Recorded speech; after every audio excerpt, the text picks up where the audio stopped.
I'm here today with Brad Descent. He's a certified mercury technician here at Brainerd Tracker Boating Center, and we wanted to go through the proper procedure for winterizing an IO. Being we do business up here in northern Minnesota, protecting your engine and your investment is vitally important. And I want you to know exactly what we do to get ready for it and get your boat prepared and ready for the winter season. The first thing Brad does when he gets the boat in is to put it on the muffs and go ahead and run the engine for a while. He's going to run some stabilizer through it, get the engine up to operating temperature. We want to make sure that the engine has been flushed out of any sand or debris from the lake as it's been operated this year. And we also want to make sure that the stabilizing product that we use gets all the way up into the carburation, or in this case fuel injection, so that the whole fuel system is protected over the course of the winter. It also, like I said, allows us to get any debris out of there. Once that's been completed, then he's going to work on the drive. This is what actually propels your boat through the water, and if you look at where the pan is there's a drain plug. That's what this is right here, that he removes, and then removes another one that allows the fluid to drain out of it. This has fluid all the way up into the intermediate housing, which is this housing up here. So it does take quite a while to drain, and it's important that you get all of it out there. Now the fluid that's in these isn't worn out at the end of the season. What we're really looking for is nice clean fluid coming out, and we want to make sure we don't have any moisture in there. Moisture would be indicative of a bad seal on the prop shaft, and that's something we want to remedy at this point. If you look in the pan, it's nice clean gear loop, so we don't have anything to worry about there. We'll simply refill it with a fresh supply of the proper mercury gear loop. He'll also remove the propeller from the engine. We do this to check the splines for any damage and remove any fish lines or debris that's collected over the shaft over the course of the summer. And then we'll also lubricate that, the splines on that, to ensure that the prop doesn't become seized on the shaft as it sits over winter and into the next season. It's also a good time for him to look at the sacrificial anodes.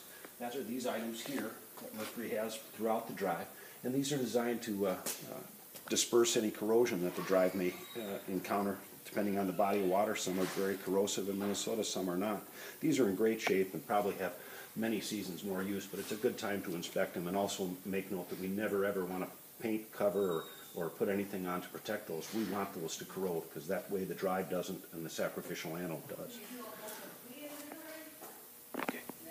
Now we're inside the boat, and Brad is going to show you what he does to protect your engine from the ravages of a Minnesota winter. Brad? Okay, we disconnect these hoses up on the top here. One drains your block, one drains the manifold. You make sure that they're all the way down so that all the water drains out. You make sure that both hoses drain good. Sometimes they will plug up with sand, and you want to make sure that both of them are draining so that you don't freeze your block or something in Minnesota weather.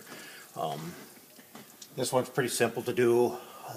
There are other ones that you got to actually take the plugs and stuff out. That's an important point to make. Make sure that you know what the proper procedure is. If you're going to attempt this yourself, please refer to your maintenance manual, or don't hesitate to give us a call if you have a question, because doing it incorrectly will destroy an engine, and it is not something that's covered under your warranty. It is your responsibility as the consumer to make sure your engine is drained properly and that lake water is out of there so the engine is safe.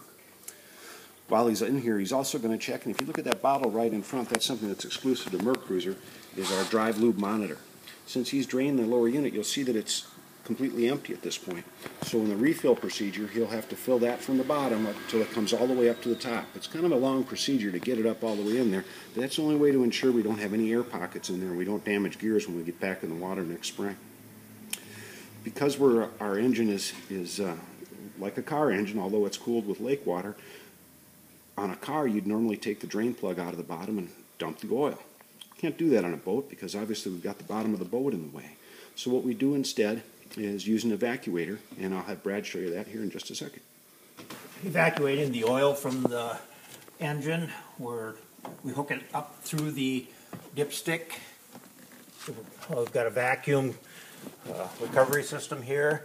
You flip the lever, it removes all the oil, and then you remove the oil filter at the same time.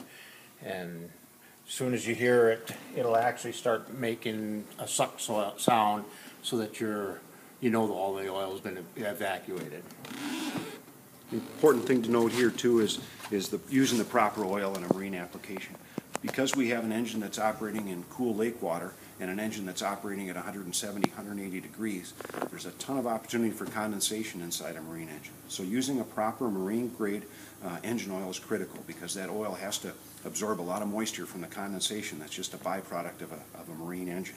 So make sure you spend the money to get the proper oil for your engine. And of course we sell that here, and our parts staff can explain to you what grade and what weight and what brand oil should be the proper for your engine.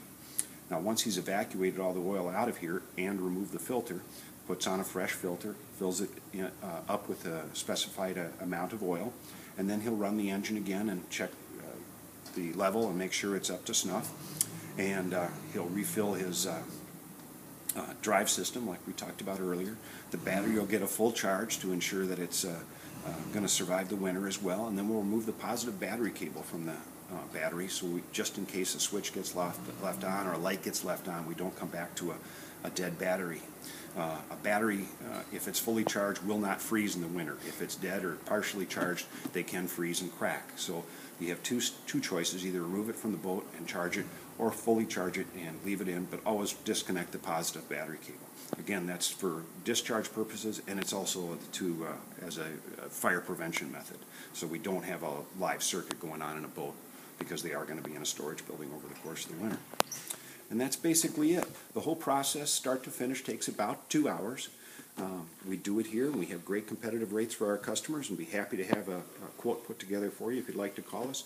Otherwise, we're also very happy to sell you the necessary parts and accessories you need to do it yourself. That's all from Tracker Boating Center in Brainerd. Thank you.